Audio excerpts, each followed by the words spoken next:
नमस्कार साथियों।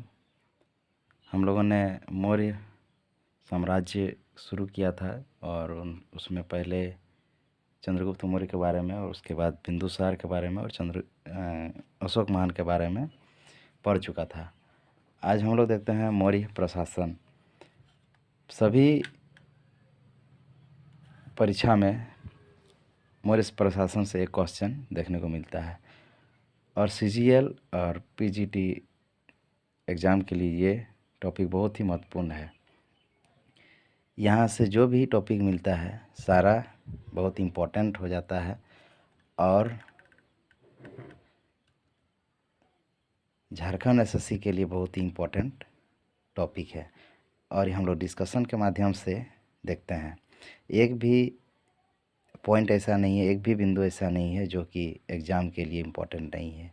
कम समय में ज़्यादा से ज़्यादा नॉलेज, ज़्यादा से ज़्यादा जानकारी प्राप्त करना और आप लोगों तक जानकारी पहुंचाना ही मेरा फ़र्ज़ है। तो शुरू करते हैं आज का टॉपिक, मौर्य प्रशासन। मौर्य प्रशासन का स्रोत कहाँ से प्राप्त हुआ है? तो चाणक्य के अर्थशास्त्र से, मेगास्थनीज के इंडिका से और अशोक के अभिलेखों से। यहाँ से क्वेश्चन बन सकता है कि मौर्य प्रशासन का स्रोत कहाँ से प्राप्त होता है, और इसमें से तीनों ऑप्शन रह सकता है और कोई एक अलग सा रह सकता है। हो सकता है पूछ दे कि इनमें से कौन सा नहीं है, तो तीनों को याद रखना जरूरी है। चाणक्य के अर्थशास्त्र से, मेगास्थनीज के इंडिका से, अशोक के अभिलेखों से। इंडिका से मौर्य प्रशासन की, नगर प्रशासन की जानकारी मिलती है। यहाँ याद रखने का चीज़ है कि इंडिका से मौर्य प्रशासन का नगर प्रशासन की जानकारी मिलती है। मौर्य प्रशासन के दौरान 6 समिति हुआ करता था। 6 समितियों के द्वारा प्रशासन हुआ करता था। प्रत्येक समितियों में कितने सदस्य होते थे? तो 5 सदस्य होते थे। सभी शक्तियों का केंद्र राजा हुआ करता था। सभी प्रकार के शक्तियों का केंद्र खुद राजा होते थे। 18 सदस्यों का मंत्रिमंडल होता था। मौर्य प्रशासन के दौरान 18 सदस्यों का मंत्रिमंडल होता था और इस मंत्रिमंडल को तीर्थ कहा जाता था।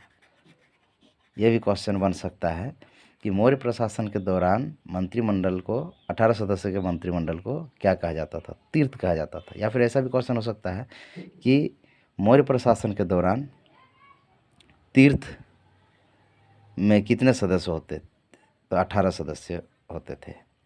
मंत्रियों को क्या कहा जाता था? मौर्य प्रशासन के दौरान, मौर्य काल के दौरान मंत्रियों को क्या कहा जाता था? तो महामात्य कहा जाता था। और प्रमुख महामात्य क्या क्या होते थे? तो प्रमुख महामात्य युवराज को कहा जाता था। पुरोहित, प्रधानमंत्री को पुरोहित कहा जाता था। वित्त मंत्री को समाहर्ता कहा जाता था। वित्त मंत्री को समाहर्ता कहा जाता था। कोषाध्यक्ष को सन्निधाता कहा जाता था। कोषाध्यक्ष को सन्निधाता कहा जाता था। फौजदारी न्यायाधीश प्रदेष्टा। ये जेपीएससी का क्वेश्चन अगर आप देखेंगे प्रीवियस ईयर का, तो उसमें पूछा गया क्वेश्चन है कि मौर्य प्रशासन, मौर्य साम्राज्य के दौरान फौजदारी के विभाग के न्यायाधीश को क्या कहा जाता था? प्रदेष्टा कहा जाता था। दीवानी न्यायालय न्यायाधीश को क्या कहा जाता था? व्यवहारिक कहा जाता था। दीवानी न्यायाधीश को व्यवहारिक कहा जाता था। पुलिस अधिकारी को दंडपाल कहा जाता था। यहाँ से प्रमुख याद रखने योग्य चीज़ इतना ही है। इसके आगे देखते हैं, इन मंत्रियों के अलावा प्रधानमंत्री, वित्त मंत्री, कोषाध्यक्ष, फौजदारी न्यायाधीश, दीवानी न्यायाधीश, पुलिस अधिकारी जिसको कहते हैं पुरोहित, समाहर्ता, सन्निधाता, प्रदेष्टा, व्यवहारिक और दंडपाल, इसके अलावे 26 प्रमुख अध्यक्ष थे। सभी विभाग के अलग अलग अध्यक्ष होते थे। लक्षणाध्यक्ष कहते थे मुद्रा विभाग। मुद्रा विभाग को जो अध्यक्ष होते थे, मुद्रा विभाग के जो अध्यक्ष, उसे लक्षणाध्यक्ष कहते थे। वेश्याओं का विभाग के जो अध्यक्ष होते थे गणिका अध्यक्ष कहा जाता था, गणिका अध्यक्ष। मापतोल का विभाग पोतवाध्यक्ष, मापतोल का विभाग का अध्यक्ष को क्या कहते थे? पोतवाध्यक्ष। खान विभाग के अध्यक्ष को अकराध्यक्ष, अत्राध्यक्ष, खान विभाग के अध्यक्ष को अकराध्यक्ष। व्यापार विभाग को पणियाध्यक्ष, व्यापार विभाग के अध्यक्ष को पणियाध्यक्ष। पासपोर्ट विभाग को मुद्राध्यक्ष, मुद्राध्यक्ष। तो 26 प्रमुख अध्यक्ष होते थे, जिसमें कुछ अध्यक्ष का नाम भी यहाँ पर है। मुद्रा विभाग लक्षणाध्यक्ष, वेश्या का विभाग गणिकाध्यक्ष, मापतोल का विभाग पोतवाध्यक्ष, खान विभाग अकराध्यक्ष, व्यापार विभाग पणियाध्यक्ष, पासपोर्ट विभाग मुद्राध्यक्ष। इन नामों को याद रखना जरूरी है। इसके बाद मौर्य प्रशासन 4 प्रांतों में विभक्त था, लेकिन कलिंग विजय के बाद 5 प्रांत हो गए थे, और पांचों प्रांत का नाम भी याद रखना बहुत आवश्यक है। ये क्वेश्चन पूछा जा सकता है कॉम्पिटिटिव एग्जाम में। सबसे पहला उत्तरापथ, जो कि तक्षशिला को उत्तरापथ कहा जाता था। दक्षिणापथ स्वर्णगिरि को,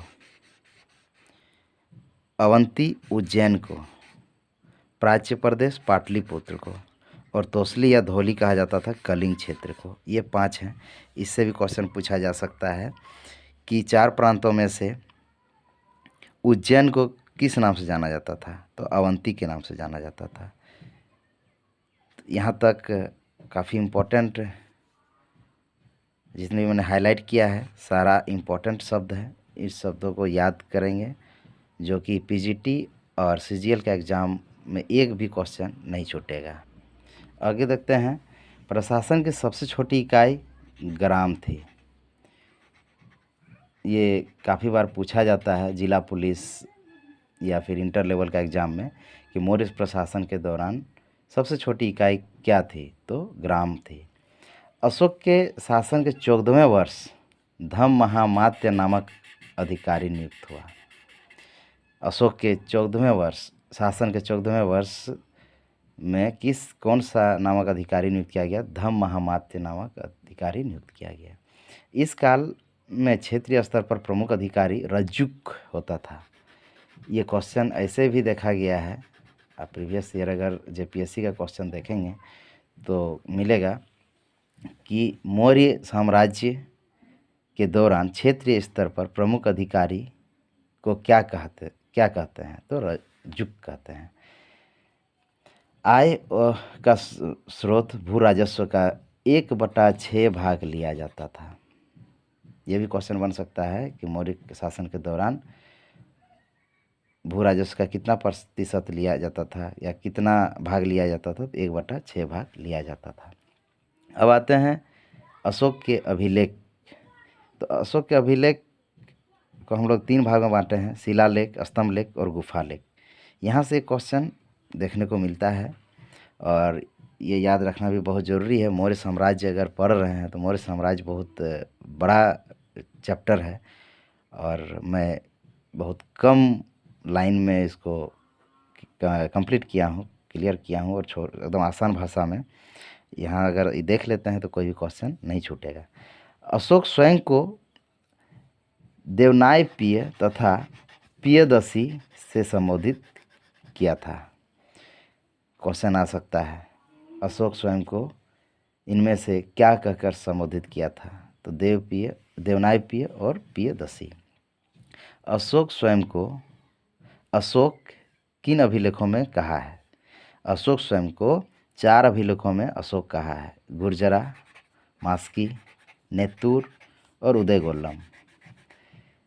4 अभिलेखों में अशोक स्वयं को अशोक के नाम से कहा है, गुर्जरा, मास्की, नेत्तूर, उदयगोल्लम। अशोक के अभिलेख किस भाषा में लिखे गए हैं? तो अशोक के अभिलेख प्राकृत भाषा में लिखे गए हैं। ये क्वेश्चन हमेशा देखने को मिलता है। अभी अशोक के अभिलेख किस भाषा में देखा गया है? तो प्राकृत भाषा में लिखा गया है। और अशोक के अभिलेख किस लिपि में लिखा गया? तो खरोष्टी एवं आरामाइक, खरोष्ठी एवं आरामाइक लिपि में लिखा गया है। अफगानिस्तान में स्थित एकमात्र अभिलेख है सार ए कुन्हा। अफगानिस्तान में सार ए कुन्हा, जो दो भाषाओं, प्राकृत भाषा तथा यूनानी भाषा में लिखा गया है। ये भी इम्पोर्टेंट। एकमात्र अभिलेख अफगानिस्तान में स्थित है सार ए कुन्हा, जो प्राकृत एवं यूनानी भाषा में लिखा गया है। पाकिस्तान में स्थित शहबाजगढ़ी तथा महन सेहरा खरोष्ठी लिपि में लिखा गया है। याद रखेंगे, अफगानिस्तान में प्राकृत एवं यूनानी लिपि में प्राकृत एवं यूनानी भाषा में, शहबाजगढ़ी एवं महन सेहरा खरोष्ठी पाकिस्तान में, और भारत में ब्राह्मी लिपि में लिखा गया है। भारत के में स्थित सभी अभिलेख ब्राह्मी लिपि में लिखा गया है। एक बार फिर देखते हैं। अफगानिस्तान में प्राकृत एवं यूनानी भाषा, अफगानिस्तान में प्राकृत एवं यूनानी भाषा, पाकिस्तान में शहबाजगढ़ी मानसेहरा दोनों में खरोष्ठी भाषा, और भारत के सभी अभिलेखों में ब्राह्मी लिपि का प्रयोग किया गया है। अशोक के 14 बृहद शिलालेख और 14 लघु शिलालेख है, और 7 स्तंभलेख और 7 लघु स्तंभलेख, 7 बृहद स्तंभलेख और 7 लघु स्तंभलेख है।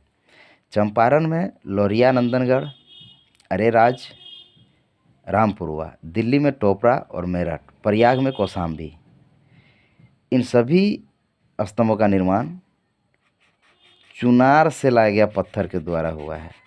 तो ये क्वेश्चन पूछा जाता है कि अशोक द्वारा बनवाया गया स्तंभ के लिए पत्थर कहाँ से मंगवाया गया था, ये क्वेश्चन पूछा जाता है। तो चुनार से मंगवाया गया था। गुफा लेख, 4 गुफा लेख के बारे में पढ़ेंगे, जो गया के बाराबर की पहाड़ियों में स्थित है। बाराबर की पहाड़ियों में स्थित है, जिनका नाम विश्व झोपड़ी, सुदामा, चौपार एवं कंदार, 4 गुफा लेख बराबर की पहाड़ियों में स्थित है।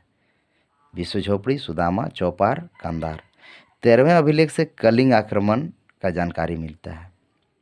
13वें अभिलेख से कलिंग आक्रमण का जानकारी मिलता है। दूसरे तथा 7वें अभिलेख से धम्म नीति का प्रमाण मिलता है। आगे देखते हैं, कला से संबंधित मौर्य साम्राज्य में क्या था, तो स्तंभ लेख और उसके ऊपर पशु पक्षियों की आकृति, ये राजकीय कला के अंतर्गत आता था। दीदारगंज और परखम से प्राप्त यक्ष एवं यक्षिणी, ये भी क्वेश्चन काफ़ी बार देखा गया है कि मौर्य साम्राज्य कालीन में मौर्य साम्राज्य के दौरान दीदारगंज या परखम से क्या प्राप्त हुआ है, तो यक्ष एवं यक्षिणी की मूर्तियां प्राप्त हुआ है, तथा मृत भान पर चित्रकारी देखा गया है। और 4 सिंह युक्त स्तंभलेख सांची का स्तूप में है। ये भी इम्पोर्टेंट है, कौन सा स्तूप में 4 सिंह युक्त स्तंभलेख है, तो सांची का स्तूप। तो आज हम लोग मौर्य कालीन जितने भी टॉपिक था सारा हम लोगों ने पूरा किया। आगे हम लोग जो अगला डिस्कस करेंगे, अगला जो चैप्टर होगा हम लोगों का, वो होगा विदेशी आक्रमण, भारत में विदेशी आक्रमण। थैंक यू, वीडियो देखने के लिए बहुत बहुत धन्यवाद। अगला वीडियो का आप लोग इंतज़ार करें, और जहाँ तक हो सके आप लोग इस वीडियो को देख के इस वीडियो का ज़रूर लाभ उठाएं। आप लोग भी पढ़े होंगे, लेकिन ये मैं सिर्फ कम समय में ज़्यादा से ज़्यादा जानकारी देने का कोशिश कर रहा हूँ। Thank you.